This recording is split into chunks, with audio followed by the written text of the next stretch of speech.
Have you ever had a dream? And no, I don't mean the kind that we all have when we sleep and our conscious mind surrenders to the subconscious. I mean the kind of dream that's an all-encompassing vision for a future that you want to see come true. The kind that takes hold of your soul and won't let you fully rest until you've seen it come to be. If you've had that kind of a dream, I hope you haven't given up on it. Because it's never too late to make it happen, no matter how hard it may seem, no matter whether or not others think it's possible. If it fills you with passion, it's worth pursuing and never giving up on. Because just when you think it might be impossible to achieve it, that's when it might finally come true. And I know that because this is a story of my dream coming true.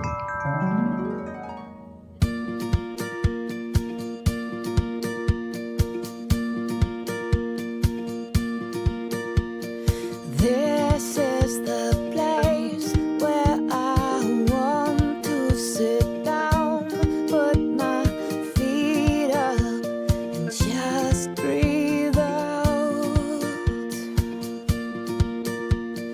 Paint all the walls the colors of my soul, carve my name in the cornerstone.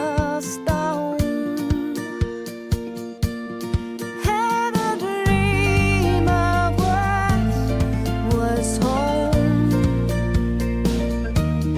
Now I'm here and I am home. My dream of stopping the killing of pets in Twin Cities animal shelters first started coming together back in 1999, right here at the Animal Sciences building at the University of Minnesota. I remember it well. A friend of mine was hosting a conference here on the topic of pet overpopulation, an idea that we actually believed to be real at the time and which justified the mass killing of healthy and treatable pets in our nation's animal shelters. That year alone, about 8 million dogs and cats were killed in American animal shelters, and 20,000 of them were killed right here in animal shelters in the Twin Cities metro area alone. My friend hosting the conference had obtained a video of dogs being killed in an animal shelter, their bodies being dumped into large 50-gallon drums, and then those drums being hoisted up in a large loader and dumped into the back of an enormous rendering truck. She asked me to edit that video into an opening presentation for the Pet Overpopulation Conference. I decided to let the images in the video speak for themselves by synchronizing them to some dramatic classical music. And I chose On Earth as It Is in Heaven, the opening song to the movie The Mission. Coordinating the various video effects and cuts with the music required a painstakingly detailed amount of editing, which took more than a week to complete. During that time, I heard that music and saw those images repeated over and over and over until they were burned into my psyche forever. And during that process, something inside of me changed. And I realized that deep down inside, I needed to do something to stop what I was seeing from ever happening again. My dream of a no-kill Twin Cities was born in that moment, and it remained a driving force in my life for the next 20 years until the dream finally came true in October of 2019.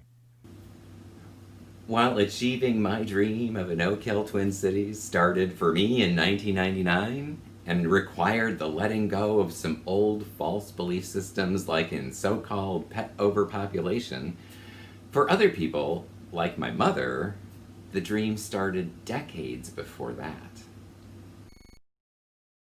And then they were dying in this decompression chamber. And honestly, I was sobbing. I couldn't stand it. Nobody should be treated like that, least of all these wonderful dogs that are really great creatures. And I thought, we can't have this going on in our community. I can't stand it. We've got to do something different. And so we decided to start a no-kill animal shelter.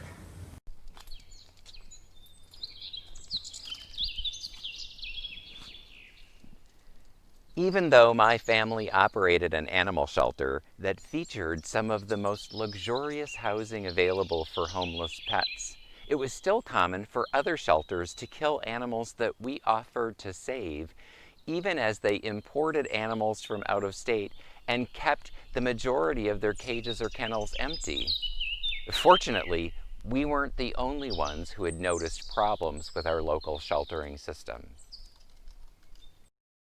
Our work was so often confounded by actions of the Humane Society, which we could not understand. Well, I couldn't understand it because Humane Societies are positive places, wonderful places. They love the animals, they take care of the animals, they adopt them out, they care about animals in general.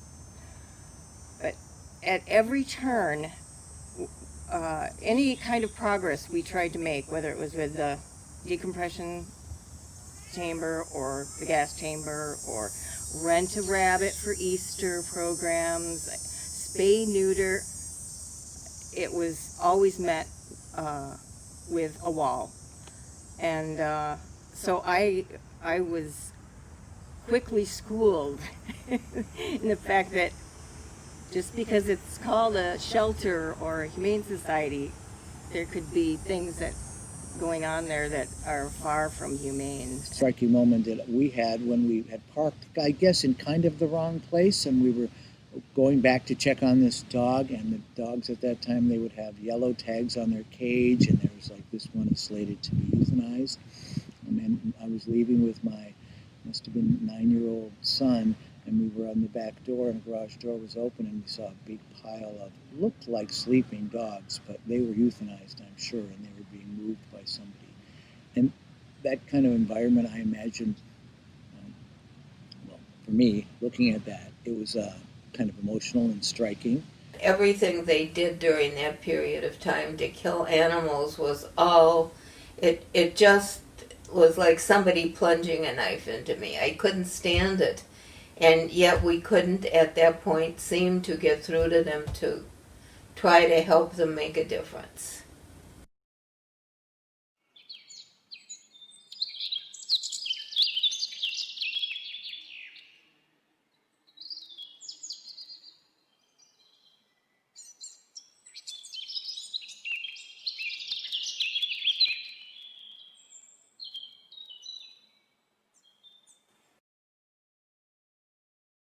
I'm just a couple of blocks from my home in the only natural river gorge along the Great Mississippi River. I'm in the heart of the Twin City metro area. On that side of the river is Saint Paul, Minnesota's capital city. On this side of the river is our largest city, Minneapolis. Including the surrounding suburbs and towns, there's a total of 3.2 million people who live here, and they're served by about 24 animal shelters and municipal impound centers. And each one of those has an interesting story to tell. But because the overwhelming majority of homeless pets are served by 3 organizations, this story is going to focus on Saint Paul Animal Control, Minneapolis Animal Care and Control, and the Animal Humane Society that operates multiple shelters in the area.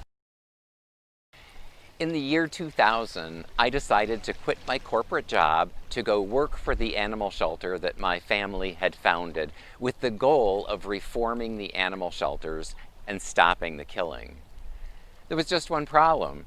The shelters didn't want any reforming, and any suggestion that they could do better was treated as a threat, and I was met with a lot of resistance. The wall of resistance is rooted in a very human kind of behavior where we just want to believe that we do know best and that we have made good choices, and if somebody has a different idea, it feels threatening. So I think some of the resistance, I just say, well, that's a human condition. But at a certain point, it seems like data and anecdotal information should start to shift people. So then what's the resistance? And then what's the wall? I think it's territorial behavior. I think it's a fear-based behavior. And it's that fear of not being the one that created the idea. And it's that fear of somehow having been wrong and acknowledging that there was a better way. I think there's a deep psychological thing going on here. I think people want to be right and they don't like to admit they're wrong. So if they were to admit, hey, I was wrong about my philosophy on sheltering all this time, they have to admit that to themselves, that they needlessly killed thousands, maybe tens of thousands of animals. And for some people, that's something they just can't get past mentally. Because that was at the time that dogs were coming up from Hurricane Katrina. And to find that some of our largest humane organizations who were going in and rushing in and saying that they were saving the day were in fact kind of warehousing animals and then destroying them was shocking to me. I think that one of the biggest challenges that we have as animal welfare advocates is dealing with people that are working in shelters that may have gone there initially because whether they just needed a job or they liked animals and wanted to make a difference, and they quickly become sucked into the vortex of this calcified mindset of, look, this isn't what you thought it was, and there's just too many out there. It's this whole negative energy that feeds upon itself, and it can be so overwhelming that over a period of time that people just out of a sense of self-preservation, that they become emotionally numb to it. They became, to adapt to that environment, they had to create this wall. And I think in sheltering, for them to go into work every day and kill dozens, hundreds of animals, the only way they can do that is to put up a wall and say, well, I have to do this because of the irresponsible public. It's not because of the policies or the tasks that I'm doing. Just like some people in the animal sheltering industry think this is as good as it gets, we're doing this even though we don't want to because the public makes us, that type of negative energy that feeds upon itself, it creates the reality. It becomes self-perpetuating. I mean, it's called the status quo for a reason. And it's easier for people to just hold on to that because even though they tell themselves they don't like it, it's something that they become comfortable with. It's predictable. When I began advocating for a no-kill Twin Cities, I was shocked to find out that people in this community believed two completely different things about the animal shelters. Some people believed that the animal shelters were already no-kill. Another group of people believed they were killing animals, but that they had to do it because there were simply too many animals and not enough homes. And ironically, it was the animal shelters themselves that were perpetuating both of those opposite belief systems. They did it in interesting ways, sometimes big and dramatic, like lying about what they were doing with their animals. And in other ways, it was more subtle, like, for example, referring to the act of killing a healthy animal as euthanasia. That's not euthanasia. That's just outright killing. If an animal is physically suffering, in pain, then yes, give them a painless, humane death. That's euthanasia. Humane euthanasia is to end suffering that has no chance of getting better. The pet has no chance to come to a state where it's not suffering anymore. And so you're gently letting them go to have a calm, respectful death versus like in the shelter situation, I don't consider that euthanasia. I consider that killing. I don't even use the term euthanasia for that type of procedure. And as to why they use the word euthanasia with the public, well, it's really a euphemism. No one likes to talk about death. People don't want to know that animals are killed.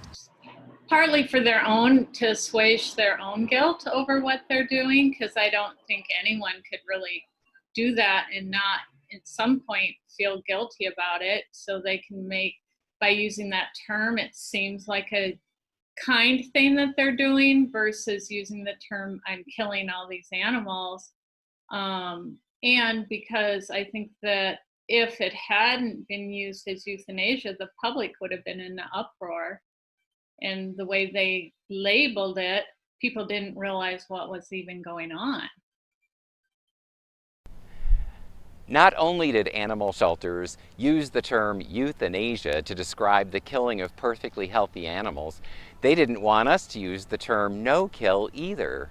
They said it was mean and divisive and that it stirred people's emotions. It was almost as if they were more angry about the word kill than they were about the actual act of violence that it represents. It is easy for people to become comfortable with what otherwise they might consider unconscionable.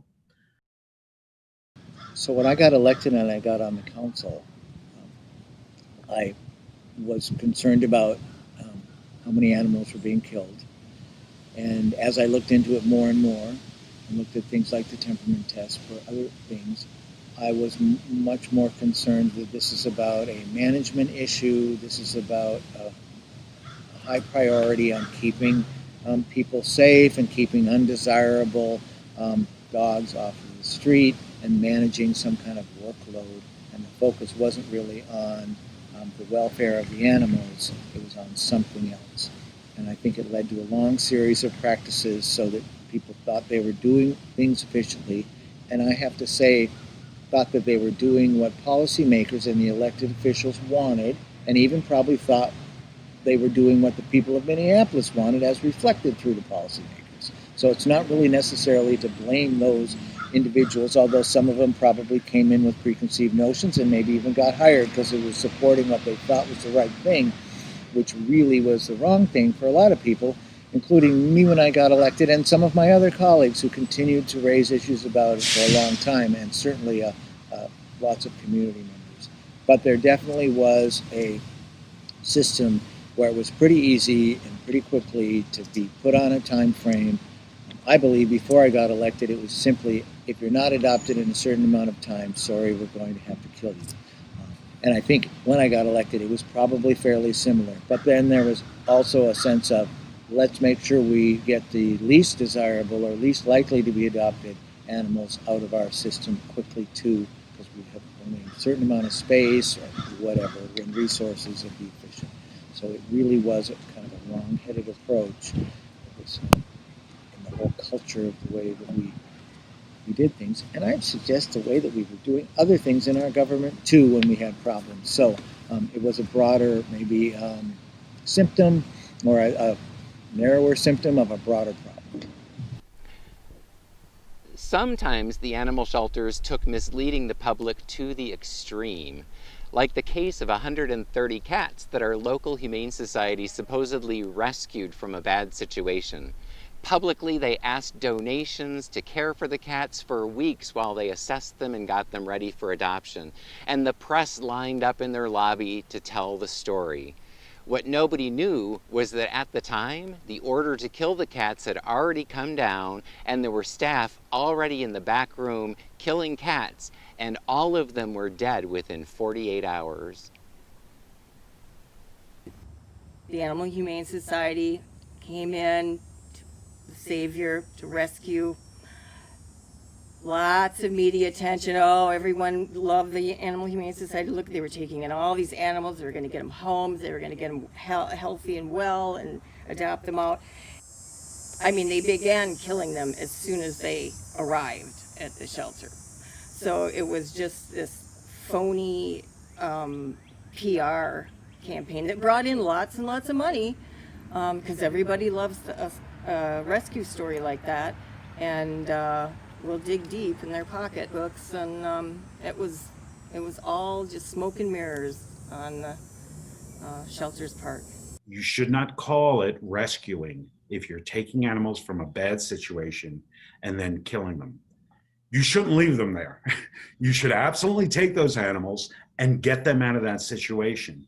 But the only motivation you should have for that is that you're ultimately going to give those animals the life they deserved from the first place.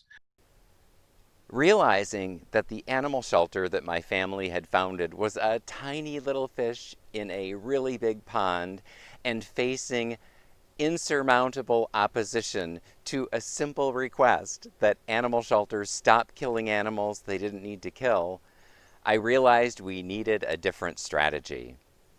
I wanted to bring national voices to the conversation here in the Twin Cities to help us send that message. And the Animal Wise radio show was born.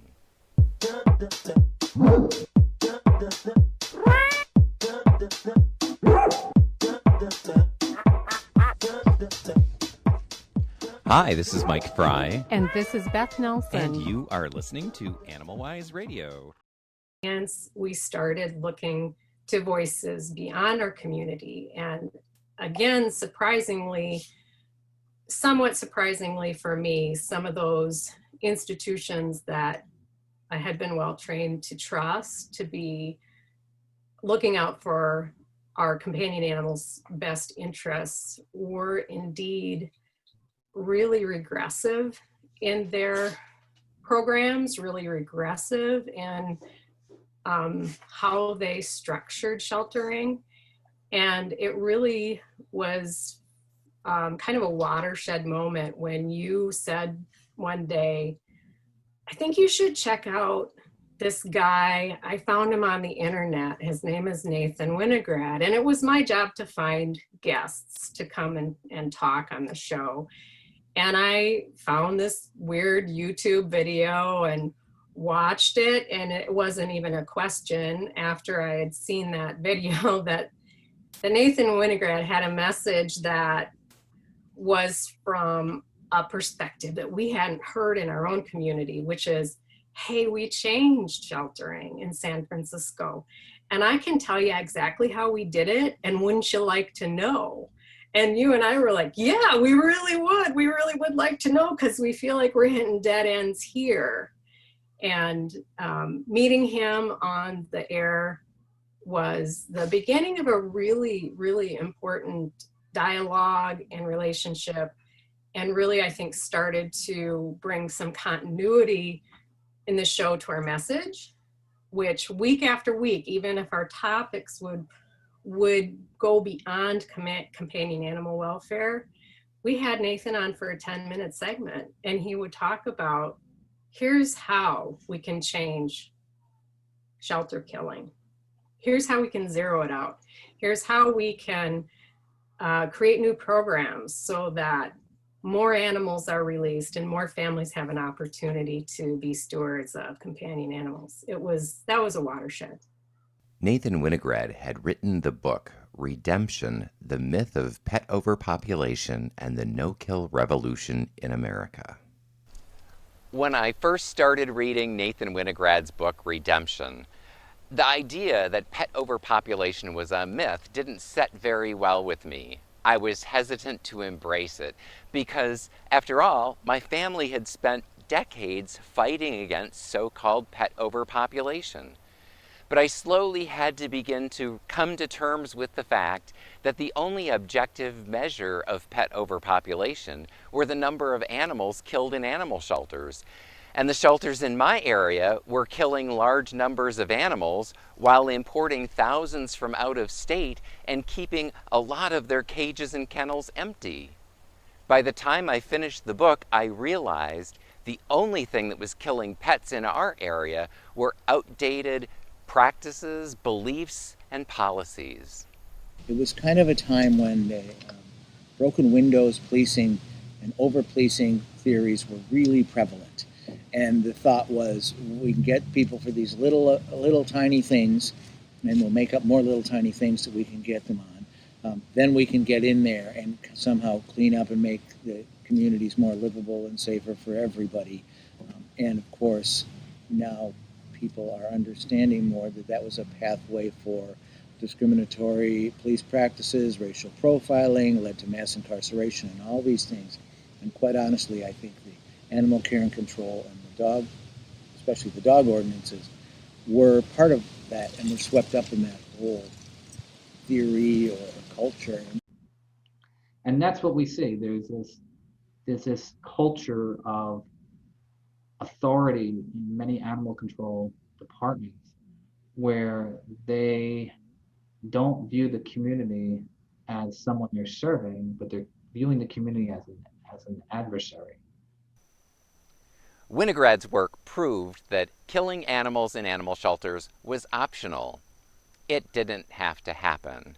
What's more, as an attorney, he had written boilerplate legislation with some simple components that, for example, outlawed cruel and inhumane methods of euthanasia, required animal shelters to report their outcome statistics in an open and transparent way, and it made it illegal for animal shelters to kill healthy animals when they had space and resources available to save them.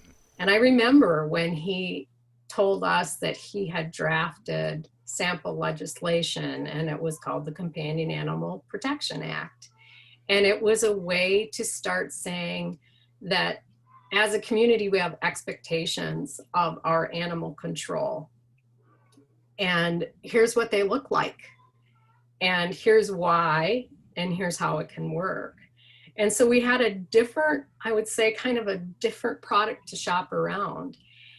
By 2011, I had been advocating to stop the needless killing in animal shelters for a dozen years and had barely made any difference at all. We had tried everything. We formed coalitions. We started the state's first large-scale spay-neuter program. We launched a large and very effective trap, neuter, and release program for free-roaming cats. All of that was great. But none of it really slowed what many animal advocates called the assembly line of death that was our local animal shelters. They simply refused to stop killing, even in the face of easy, inexpensive, and humane alternatives. And since the Companion Animal Protection Act had been passed into law at the state and local level in other places with great results, and even though we were that tiny little fish in that giant pond, we decided to hire a lobbyist to try to pass the Companion Animal Protection Act into law across the state of Minnesota.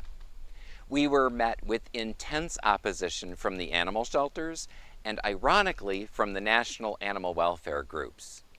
So when we think about CAPA and how easily it can save lives by making shelters just the bare minimum, the national organizations are our biggest opponents. It's ironic, but it's true. The issue with the large organizations, national organizations, when it comes to these advocacy initiatives locally, I think, is that they don't want to take chances. They want to make sure that if they put their name and or money behind something, that they're going to be able to market it.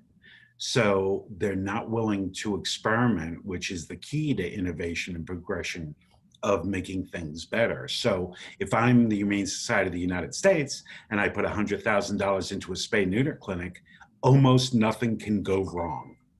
But if I put $100,000 behind a local advocate who's trying to save every healthy, treatable animal in a community where there are people fighting for a regressive shelter, there's going to be talk and there's going to be editorials, and they're like, I don't want to be on the wrong side of that. And it's horrible because these organizations have hundreds of millions of dollars that they get from people by showing homeless pets that are in cages that need to be saved.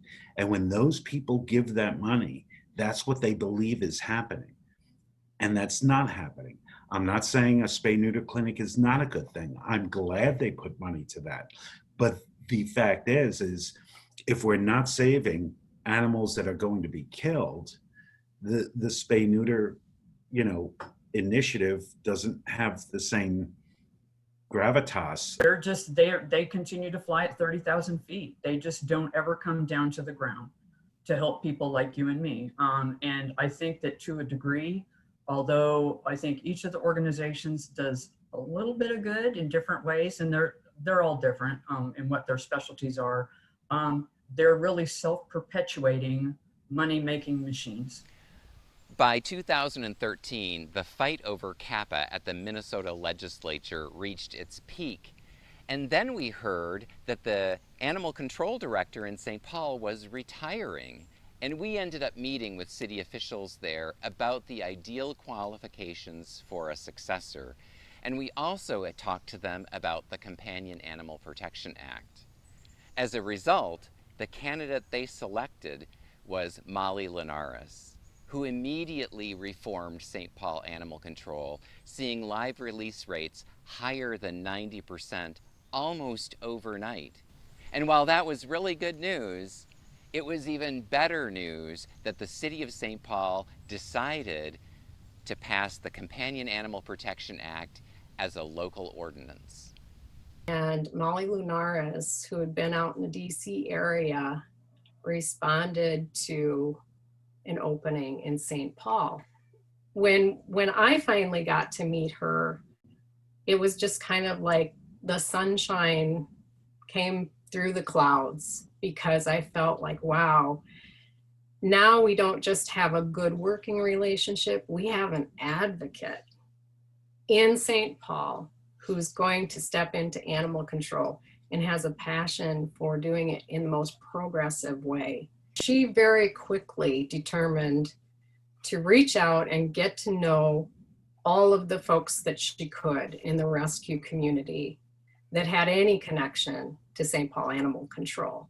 And it was about opening the doors to rescues instead of keeping them firmly shut, which is often kind of the behavior we hear and see at more regressive animal control centers. We heard that St. Paul was going to enact CAPA. I was elated by it, because not only is CAPA important for other people across the country, but what it showed was that this really boils down to a decision. It's a choice. And once you make that choice, saving the lives of healthy and treatable shelter animals is not difficult, because you've made the commitment. In 2014, the Companion Animal Protection Act became law in the city of St. Paul. And because the Animal Humane Society had a shelter there, it meant that the Companion Animal Protection Act applied to all of their shelters across the entire Twin City metro area, and the killing there stopped. That meant there was only one shelter left to reform in order for me to see my dream of a no-kill Twin Cities, Minneapolis Animal Care and Control. When we saw the shift in one city, St. Paul, versus the entrenchment in the other city at the time, there was definite backstory. And the backstory in St. Paul was, I'm going to figure out how to work with this community. I'm going to reach out to this community, and we're going to try and do better with our outcomes. And in Minneapolis at that time, I think the sentiment was, don't question us, don't attack us, and there are a lot of bad people out there. And so by viewing your community as sick and broken and beyond hope, I think you operate differently than if you're a Molly in St. Paul and say, wow, I do see some tough stuff, but I have hope and I can reach out and I can build bridges. it was a very stark contrast. In the end, it would take another 4 years of active advocacy using the internet and social media to engage the public and city officials in order to shift the animal shelter in Minnesota's largest city. But eventually, Minneapolis Animal Care and Control did join the no-kill party. In October of 2019, Minneapolis Animal Care and Control achieved its first ever save rate of more than 90%, and it has maintained that or better ever since. I think that the live release rate is fantastic. Hopefully we can keep that going into the future. I think it's been a lot of work and a lot of effort to get there, a lot of cultural change to make that happen. Probably some personnel changes to make that happen, but I think when the leadership in government gives permission for people to let their best selves come forward, they do that. Where are the negative consequences? Because there really haven't been any negative consequences of this. I think there was always the fear we can't release too many dogs or these certain dogs because they're too sick and too dangerous, and there's going to be negative consequences in the community. And we have been able to find a pathway to release more dogs than ever before, and there haven't been any negative consequences out there. We're not hearing about more dog bites, we're not getting more complaints about animals roaming around and being in strangers' yards or whatever they would call about before. So that's really significant. I think we'll all have to think about that a lot. I have given a thought more about how we could look at this kind of transformation of this department or these changes and how that could be used to inform what we could do elsewhere, including in the whole sphere of public safety. Once you allow yourself to believe that this social change is possible, it can happen. And I do believe it's social. I mean, this is about how our society functions, right? In this instance, it relates to animals, but the same can be said regarding any other social movement in our country, any other type of reform. If we simply open ourselves up to the possibility that we can leave what I call our shameful past in the rearview mirror, regardless of the subject, all we have to do is make that decision that this is our new future moving forward. And the future is bright. We just have to believe in it. We have to commit to it. And we have to say, this is what's important to us. So this is how we're going to behave, whether it relates to animals or it relates to how we treat each other.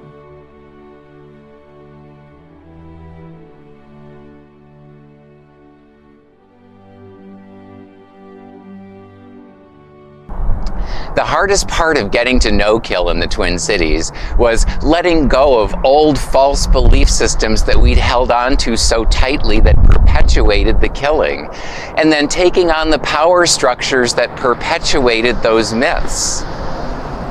Mahatma Gandhi said that the greatness of a nation can be measured by the way we treat animals. And one thing that I've learned over all these years is that the way we treat animals is a reflection of the way we treat each other. When I think about the animals, the thousands and thousands and thousands that we've been able to help save, I think that part of it we were doing the right thing, and sometimes when you're doing the right thing, it helps.